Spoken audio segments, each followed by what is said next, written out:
Hey guys, it's Sam, and welcome to Caps Lock, a podcast designed to help you live bigger, better, louder, and longer. Before we get started, I just want to thank you guys for listening and for giving this a chance and for coming here in pursuit of your best self.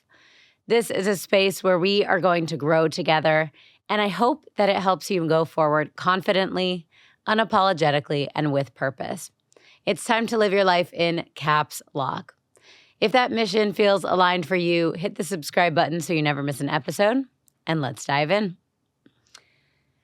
Before we get started today, I want to issue a little trigger warning. We're going to talk very lightly, just a teeny tiny bit about like weird eating and exercise habits, borderline on disordery. And a lot of the episode is going to touch on some body image stuff. Today's episode is about how my current workout routine is keeping me in a physical state of inflammation where I feel kind of stuck and unable to tone or like lean out my body, which is by no means something that everyone seeks or should seek, but it's an experience that I'm having while pursuing a specific goal. And I've heard similar accounts from other people who want to make changes to optimize their own situations. So if this episode might be triggering for you, I recommend checking out one of our other episodes or skipping this week. And I will see you next week with an episode that is unrelated to the shape of my body or anybody else's body. You guys know better than anyone else that I am obsessed with HIIT workouts. What you probably don't know, however, is that that was not always the case. I grew up a ballerina, like a real, pretty serious one, guys. Like I studied in the city and near my hometown in New Jersey with some pretty big professional companies. And I was also a skier, and I also was a tennis player. So all of my kind of sports, all of my activities had elements of movement and cardio and strength. I think I was 16 years old when it happened. My knee started swelling up when I was going to dance rehearsals. And the schedule was by no means light, right? I was dancing like 35 to 40 hours a week, which is the amount of hours in a full-time job on top of going to school. So it was a lot on my knee, but my knee started swelling up and I was kind of like, okay, I'm not doing anything weird. I'm not landing wrong. I'm not using improper technique. So I don't know what's going on. Let's go get it checked out.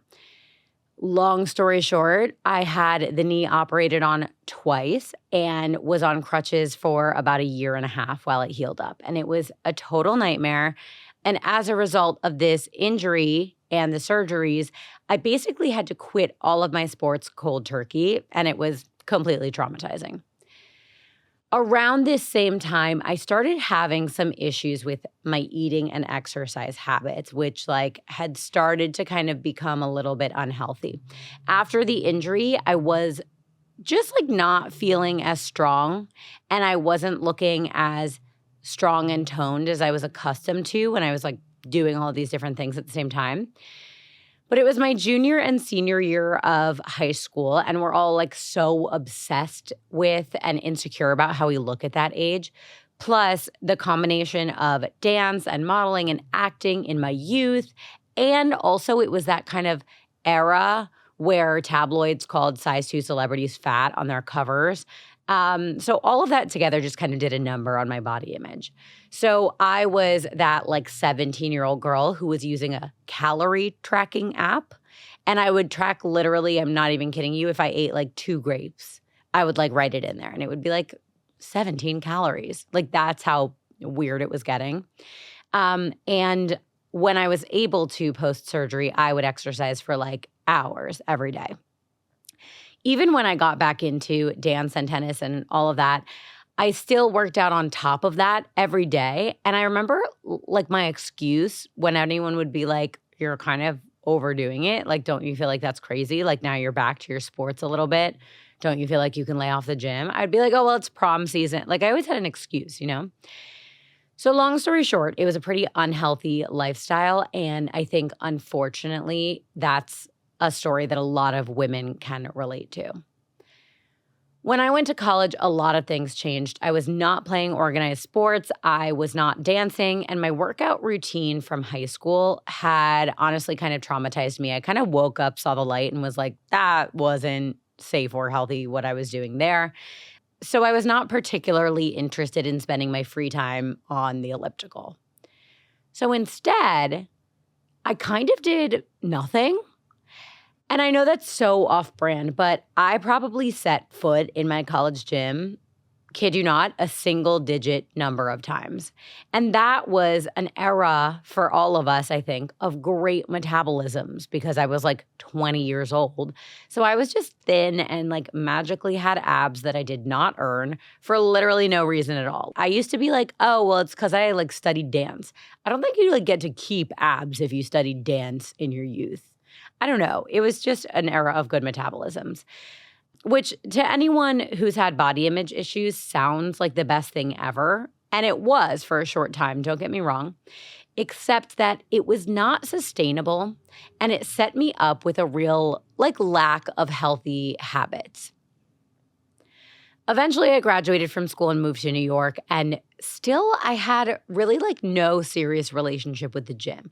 I would work out here and there at random like group fitness classes that I didn't really like, and I would always do it once or twice max before losing interest, losing motivation, and then I would go weeks or months without working out literally at all. Fast forward to COVID. I, like every other girl on the internet, fell in absolute love with Melissa Wood Health, who I still adore her. And I started doing her workouts from home. That was my first time in adulthood really having a solid routine that I would return to day in and day out. And to this day, I will credit Melissa Wood Health with being my sort of like ramp onto the fitness highway. Anyway, after the stay-at-home order ended and people started returning to in-person everything like work, school, gyms, what have you, I got a brand new apartment and found out that I was less than 3 blocks away from a Rumble boxing studio. I had only been once or twice, but I recognized the name, and I remember thinking, like, I need to live near a gym if I'm going to keep this up once we go back to, like, life after the stay-at-home order. So I checked out all the, like, local closest places to me, and I was, like, so stoked to see this Rumble. You have no idea. I felt like I just wanted that extra boost of commitment that going to a class in person would give me. So I will never forget, on my first day of unpacking my stuff in that new apartment, I bought a 20-pack of Rumble classes. And in case you were wondering, that cost like $1,000 back then. So I was like really, it was kind of like it's like my bribe threat method. I knew if I missed a class, I would lose like $40. And let's just say I didn't really have $40 to lose. Thus, I became the version of myself that you guys know now. After I finished that 20-pack at Rumble, I just never stopped going. And I've always, always, always loved it. I will stand by this statement forever. Rumble is one of the best HIIT workouts I have ever done in my life. It's fun, it's well structured, it's motivating. The trainers are amazing. I love that it's dark in the classroom, so no one's like watching and competing with each other. The music is amazing.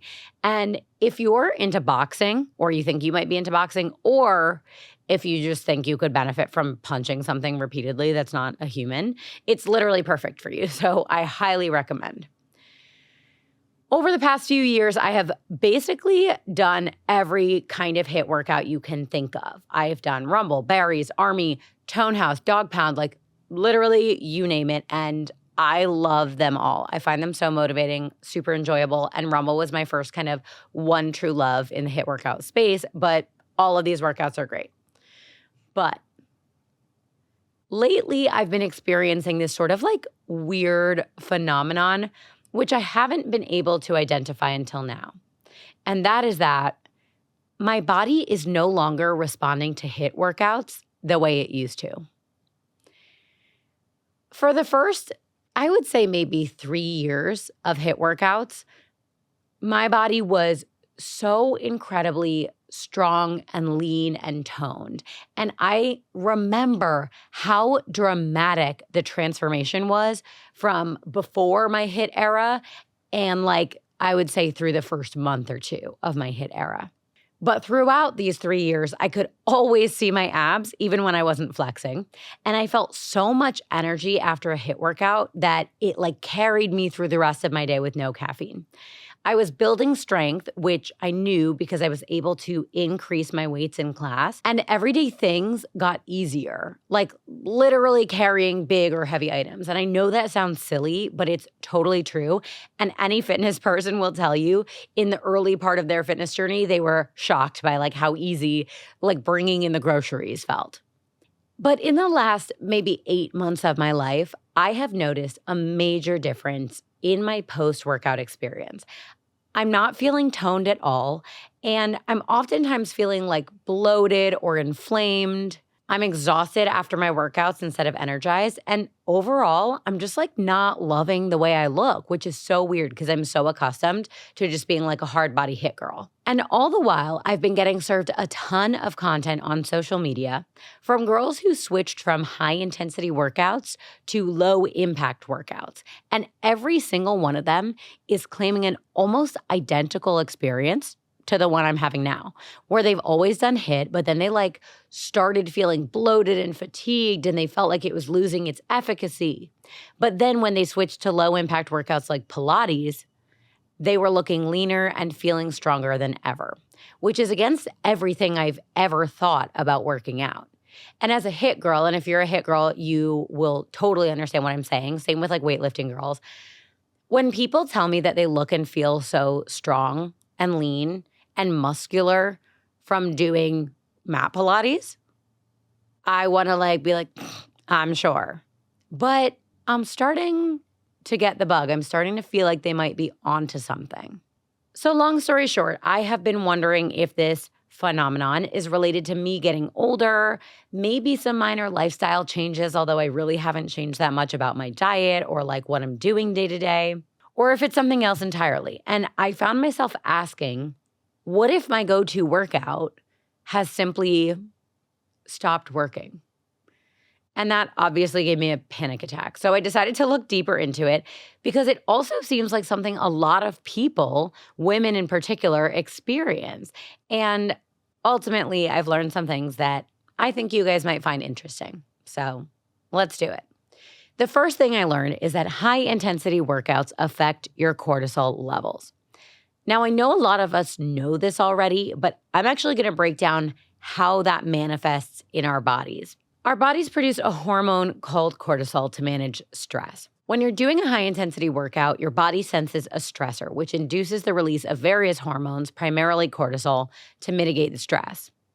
The cortisol then triggers our sympathetic nervous system to generate a fight or flight response to that stressor. And a little bit of cortisol can actually be good. It regulates your sleep-wake cycle. It regulates how your body processes glucose to use for energy. It can actually decrease inflammation, and it regulates your blood pressure. However, too much cortisol can have pretty much all the opposite effects.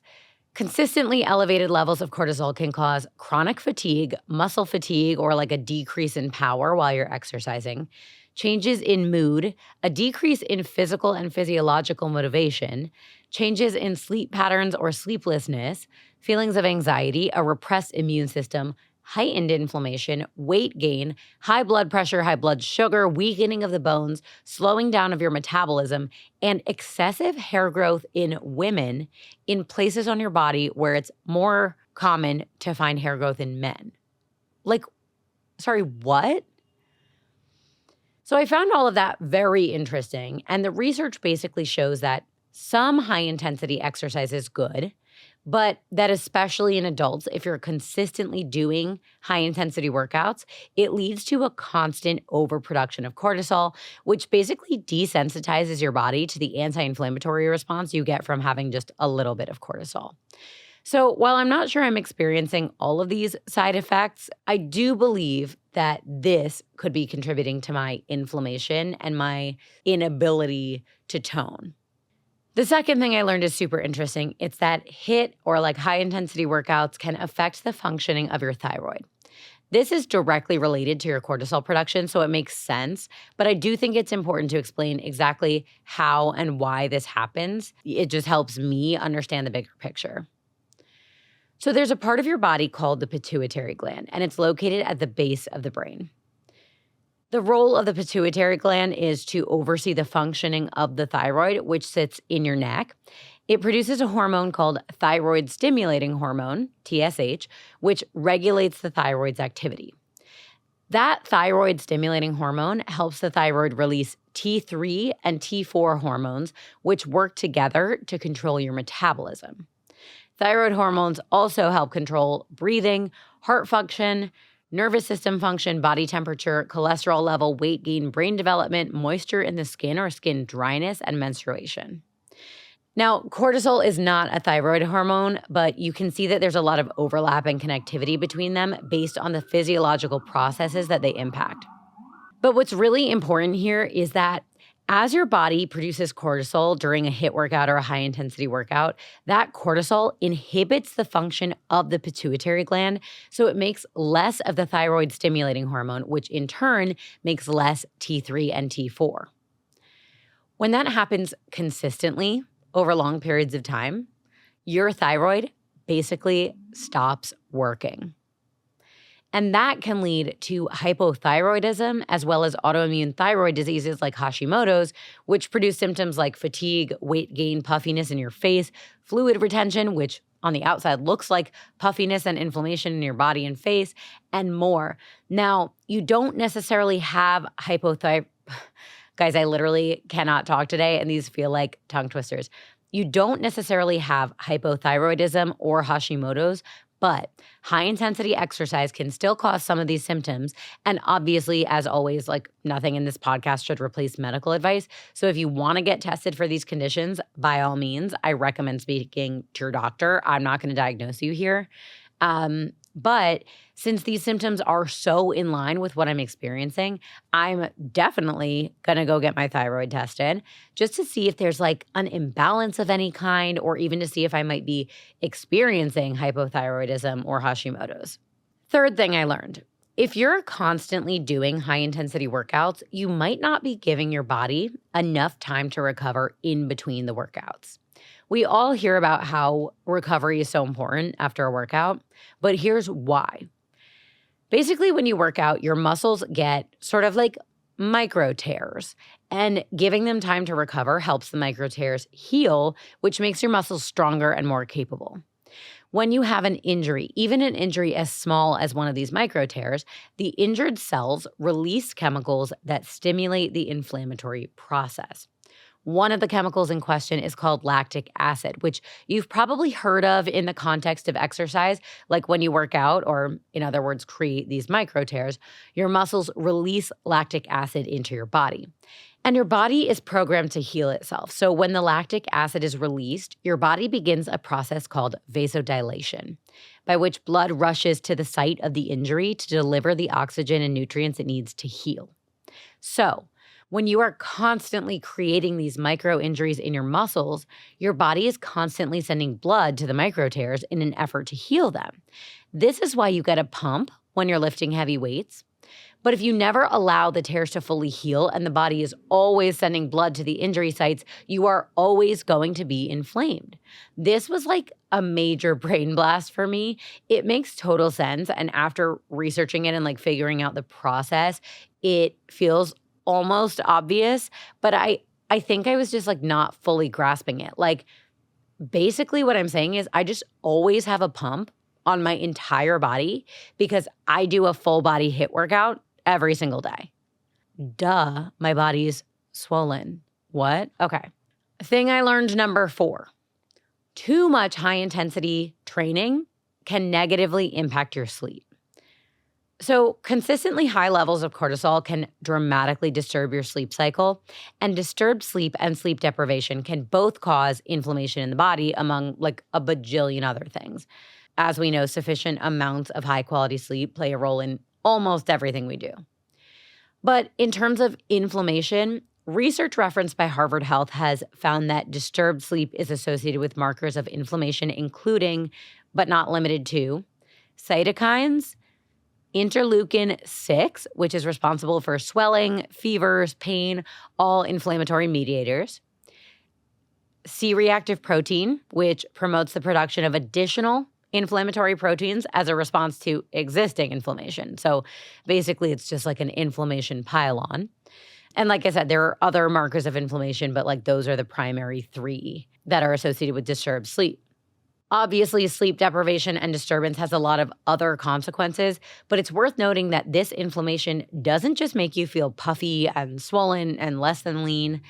Based on the research, we know that sleep disturbance-related inflammation plays a key role in the onset and development of neurodegenerative diseases like Alzheimer's, dementia, MS, and more, which should ring a bell. Because if you listen to last week's episode about the glymphatic system, we talk all about how sleep, and specifically high quality sleep, are absolutely essential for your brain basically detoxing itself. What else is crazy, and is perhaps the most important part of this whole cortisol sleep confluence, is that while cortisol can cause sleep disturbances can cause an increase in cortisol. So it's actually just a vicious cycle where you're not sleeping enough or you're not sleeping well. So your cortisol rises as a result of poor sleep. And then that heightened cortisol disturbs your sleep again. So once you start, it's really hard to get out of this pattern. Thing I learned, number 5. High intensity exercise makes your body retain water and other fluids. Like we said earlier, your body sends fluids to help repair microtears in your muscles after a workout, but that is only one way you experience fluid retention after an intense exercise. When you eat carbohydrates, your body stores them in your muscles as glycogen, and that's what we use for energy when we're working out. Interestingly, glycogen bonds to water molecules. And here's a crazy thing. Glycogen and water bond at a ratio of at least like 1:3. Meaning that for each gram of glycogen in your body, you have 3 grams of water, and in some cases, you have significantly more water. A study I linked in the show notes, which is published in the National Library of Medicine, observed a ratio as high as 17 grams of water per gram of glycogen in your body. So during exercise, your body depletes the glycogen, which also reduces the amount of water your body is holding onto. But after the workout, when your body's replenishing the glycogen, it comes with those additional grams of water as well. And then lastly, high intensity exercise increases your overall blood volume. And I feel like people don't talk about this. This process is called hypervolemia. And during hypervolemia, your body expands its plasma volume. And just like in the most basic terms, plasma is the fluid component of blood. And the increase of blood in your body helps improve your cardiovascular performance by feeding blood, carrying oxygen and nutrients into your muscles. So when you're working out at a high intensity regularly, you literally just have more blood in your body at frequent and consistent intervals, and it can make you appear swollen or puffy instead of lean and toned. Now, if you are doing HIIT workouts in moderation and giving your body time to recover, this water retention can actually resolve itself in a few days, up to a few weeks maximum. But if you're doing high intensity workouts regularly, your body is constantly producing and retaining more fluids. Number 6, high intensity workouts can put you in the wrong zone for fat burning.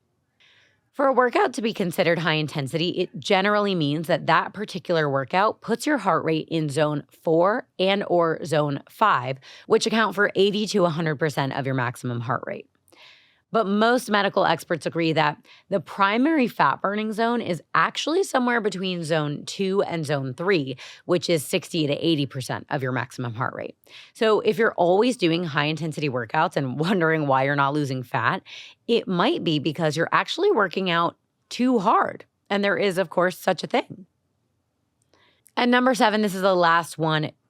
You might not be weightlifting, which we have to talk about. I want to start this section by clearing something up, which is what I mean when I say I want to tone my body. I've kind of been using tone up and lean out interchangeably here, and I think a lot of people think they mean the same thing, but there is an important difference, which is that you can't really tone a muscle. Muscle is made of firm tissue, and fat is made of soft tissue. And muscle and fat can't become hard and soft back and forth, like they can't change. So when someone is toned, what that actually means is that this person has built their muscles and their body fat percentage is just low enough that you're able to see them. The concept of leaning out is the process of reducing body fat so that those muscles are more visible. But that doesn't work if you don't grow the muscles too. So if you're looking for visible muscle definition, you need to incorporate weightlifting and resistance training alongside your other workouts, whether they're HIIT workouts or low impact, low intensity, because it is the combination of fat reduction and muscle growth that produces the toned look that I've mentioned a couple times in this episode. Also, when you're trying to build muscle, it is super important to eat enough in volume and especially eat enough protein to grow your muscles both in size and strength. I will definitely be bringing an expert on here to talk about weightlifting, the proper nutrition to support muscle building, and all that fun stuff. But remember that no two bodies are the same. So definitely consult a professional before going on any kind of weightlifting journey or really any kind of wellness journey just to make sure it's right for you. So before we wrap up, there are just some big kind of common themes here that I want to highlight. One is cortisol and how a little bit of it is okay, even good for you in a lot of circumstances, but too much of it is bad for you and can wreak all kinds of havoc on your body. Cortisol has been kind of a hot topic in the wellness world for some time now, so I will be seeking an expert to come on here and break it down with us. So definitely stay tuned for that. And then the other major theme here that I just want to touch on is moderation. Moderate cortisol, moderate amounts of high intensity exercise, moderate recovery time, moderate heart rate, the list goes on. In wellness, as in life, many things are great in moderation and many things are bad in excess. So if you're stuck in a sort of holding pattern, which for me right now is just my inability to lean out while simultaneously growing my muscles, it might mean that you're doing too much of one thing. And it could be a good opportunity to reflect on that and explore how you can make positive changes to your routine. So again, nothing in this episode or in this podcast at large should replace personalized advice from a medical professional. And being lean or toned is not a goal that everyone wants to pursue or should pursue. And there is no singular goal that is better than any other. But I learned a lot during the making of this episode that I think might explain my issue and help me achieve my goal. And it's something that a lot of women my age seem to be struggling with. So if you are one of those people, I hope this deep dive helped you find a starting point of understanding, and I hope you are able to make better progress toward your goals, whatever they are, as a result. So stay tuned for future episodes about weightlifting and cortisol at large, and I will catch up with you next week. Thank you again from the bottom of my heart for giving Caps Lock a chance. If you liked this episode, please stick around for more because we have some really interesting topics on the docket, including, like I said, weightlifting, cortisol. We've also got running, how to do it the right way, functional mushrooms, seed oils, dating in 2025, and so much more. Some will be solo episodes and some will feature scientists, founders, experts, doctors, and other just very cool, smart people. If there's a topic you want to hear about on Caps Lock, send me a message. And lastly, follow us on Instagram, TikTok, YouTube, and Threads at Life in Caps Lock. Hit the subscribe button so you never miss an episode. Leave me a rating or review. And tune in next Sunday at 8 a.m. for another episode of Caps Lock. Okay. Love you. Talk soon.